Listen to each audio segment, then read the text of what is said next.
누가복음 9장 18절에서 36절까지의 말씀입니다. 예수께서 따로 기도하실 때 제자들이 주와 함께 있더니 물어 가라사대 무리가 나를 누구라고 하느냐 대답하여 가라되 세례 요한이라 하고 더러는 엘리야라 더러는 옛 선지자 중에 하나가 살아났다 하나이다. 예수께서 이르시되 너희는 나를 누구라 하느냐 베드로가 대답하여 가로되 하나님의 그리스도시니이다 하니 경계하사 이 말을 아무에게도 이르지 말라 명하시고 가라사대 인자가 많은 고난을 받고 장로들과 대제사장들과 서기관들에게 버림받아 죽임을 당하고 제3일에 살아나야 하리라 하시고 또 무리에게 이르시되 아무든지 나를 따라오려거든 자기를 부인하고 날마다 제 십자가를 지고 나를 쫓을 것이니라. 누구든지 제 목숨을 구원코자 하면 잃을 것이요 누구든지 나를 위하여 제 목숨을 잃으면 구원하리라. 사람이 만일 온 천하를 얻고도 자기를 잃든지 빼앗기든지 하면 무엇이 유익하리요. 누구든지 나와 내 말을 부끄러워하면 인자도 자기와 아버지와 거룩한 천사들의 영광으로 올 때에 그 사람을 부끄러워하리라. 내가 참으로 너에게 이르노니 여기 섰는 사람 중에 죽기 전에 하나님의 나라를 볼 자들도 있느니라. 이 말을 하신 후 8일쯤 되어 예수께서 베드로와 요한과 야고보를 데리시고 기도하시러 산에 올라가사 기도하실 때 용모가 변화되고 그 옷이 휘어져 광채가 나더라. 문득 두 사람이 예수와 함께 말하니 이는 모세와 엘리야라. 영광 중에 나타나서 장차 예수께서 예루살렘에서 별세하실 것을 말씀하실세 베드로와 및 함께 있는 자들이 곤하여 졸다가 아주 깨어 예수의 영광과 함께 선 두 사람을 보더니 두 사람이 떠날 때 베드로가 예수께 여짜오되 주여 우리가 여기 있는 것이 좋사오니 우리가 초막 셋을 짓되 하나는 주를 위하여 하나는 모세를 위하여 하나는 엘리야를 위하여 하사이다 하되 자기 하는 말을 자기도 알지 못하더라. 이 말 할 즈음에 구름이 와서 저희를 덮는지라. 구름 속으로 들어갈 때 저희가 무서워하더니 구름 속에서 소리가 나서 가로되 이는 나의 아들 곧 택함을 받은 자니 너희는 저의 말을 들으라 하고 소리가 그침에 오직 예수만 보이시더라. 제자들이 잠잠하여 그 본 것을 무엇이든지 그때는 아무에게도 이르지 아니하니라. 아멘. 예수님의 거의 사역의 마지막 단계에 들어간 것을 우리가 볼 수가 있습니다. 그럴 때 예수님께서 기도하실 때 이제 주님께서 확인을 시켜주려고 그럽니다. 제자들에게 묻는 질문이 뭐였습니까? 무리가 나를 누구라 하느냐 할 때 그들이 들은 얘기를 합니다. 엘리야라고도 하고 세례 요한이라고도 하고 또 옛 선지자 중에 하나가 살아났다고 얘기합니다. 그런 질문은 지금 제자들, 예수님께서 듣고자 하는 답이 아니라 진정 제자들은 예수님은 어떻게 생각하느냐. 그걸 알기 위해서 이렇게 소위 말하는 떡밥을 이렇게 뿌려놓으신 겁니다. 그렇게 대답할 때 예수님께서 질문하십니다. 너희는 나를 누구라 하느냐.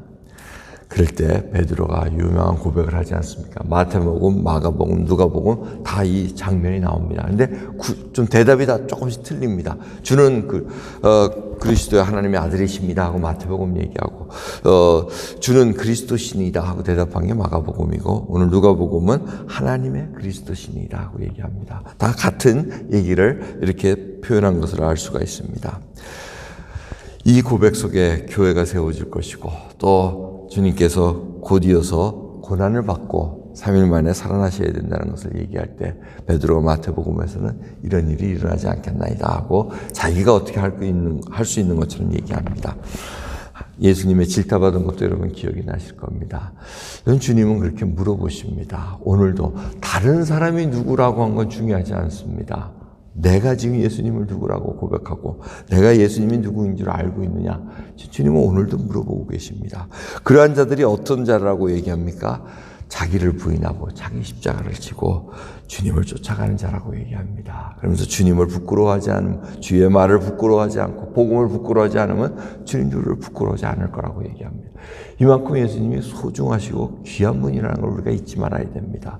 어제 말씀에 연이어서 12광주리에 담은 이유가 뭡니까? 부스러기 빵을 더 담은 이유는 결국은 이겁니다. 예수님이 그만큼 귀하다는 겁니다. 부끄러워하지 말라는 얘기입니다. 귀한 예수님 앞에 지금 섰을 때 이제 변화선상의 그 모습을 우리가 또 읽습니다. 이 장면은 바로 무엇 때문에 나타났겠습니까? 이 제자들에게 확증시켜주는 겁니다. 너희들이 지금 고백한 것이 진실이라는 얘기입니다. 그래서 모세와 엘리야가 나타나서 예수님과 함께 별세하실 때, 이게 소위 번역을 하면 엑소더스입니다. 출애굽하는 그 엑소더스 그와 같이 지금 이 삶에서 벗어나는 그 십자가를 그 인류들을 구원해야 되는 그 사건을 지금 의논하셨다는 겁니다. 모세는 율법의 그 대명사로 나타나고 엘리야는 선지자의 대명사로 나타나고 예수님은 왕으로서 모든 것이 합쳐서 지금 이 백성을 구원할 수 있는 길을 딱 지금 의논하셨다는 겁니다. 그럴 때 정신 차려가지고 세 제자가 같이 갔다가 거의 세 제자가 갔다는 것은 증인이 필요하다는 뜻입니다. 증인이 필요해서 지금 아주 애제자 3명을 데려갔다가 이 베드로가 뭐라 그럽니까? 정신없이 얘기합니다. 초막 셋을 집시다 하고 이렇게 얘기합니다. 초막을 짓는다는 얘기는 뭡니까? 바로 초막절을 아마 자기는 정신없이 얘기했지만 그 초막절의 그 상징을 어렴풋이 알 수 있었는지도 모르겠습니다. 초막절의 상징이 뭡니까? 물론 출애굽한 것을 잊지 말라는 얘기지만 나중에 초막절의 진정한 의미는 메시아가 왕으로 오셨을 때 그 모든 사람들이 만왕의 왕께 경배하러 오는 그 초막절의 마지막 장면들이 나옵니다. 이제 그러한 것을 예증으로 알려주는 것을 볼 수 있습니다. 하지만 오늘 마지막 말씀 이런 얘기를 하면서 가장 키는 뭡니까? 그 세 분이 같이 계셨는데 36절 보면 오직 예수만 보이시더라. 하나님께서 확증을 시켜줍니다. 이는 내 아들이니 그의 하는 말을 들으라고 얘기하십니다. 그러면서 오직 예수만 보이시더라. 오늘 초점은 바로 거기입니다. 오직 예수만 보이시더라. 여러분 우리 눈에 오직 예수만 보이십니까? 예수님이 그만큼 귀하시고 그분만이 초점을 맞추시고 그분만이 영광을 받으셔야 될 분인데 우리가 언제 예수님이 안 보입니까? 바로 우리가 나를 부인하지 않고 나의 십자가를 지지 않으면은 그거를 어떻게 예수님만 보일 수 있는 상황이 아니라는 겁니다. 나의 교만, 나의 자만심, 내가 생각했던 거 이거 하나가 다 나를 부인할 때마다 예수님만 보일 수 있도록 훈련 받아야 됩니다. 오늘도 정말 주님 앞에 주님만 보이는가? 그리고 정말 나의 십자가를 지고 간다는 것은 뭡니까? 십자가의 길은 내가 원하는 길이 아닙니다. 예수님께서도 어떻게 했으면 십자가는 좀 안 졌으면 좋은데 그게 하나님의 뜻이기 때문에 가는 겁니다. 그럼 저희들도 마찬가지입니다. 나를 부인하고 나의 십자가를 진다는 것은 내가 원하는 길이 아니라 하나님께서 부르셨기에 그 길을 가는 겁니다. 그럼 그 과정에서 예수님만 보이기 위해서 오늘도 몸부림치며 이 새벽을 깨웁니다. 정말 주님 앞에 나와 예수님만 보고 예수님만 보이는 그 삶을 우리가 희망한다는, 소망한다는 그 고백이 있으시면서 하루 시작하는 저와 여러분 되기를 소원합니다. 기도하겠습니다. 하나님 감사합니다. 오늘도 귀한 새벽입니다.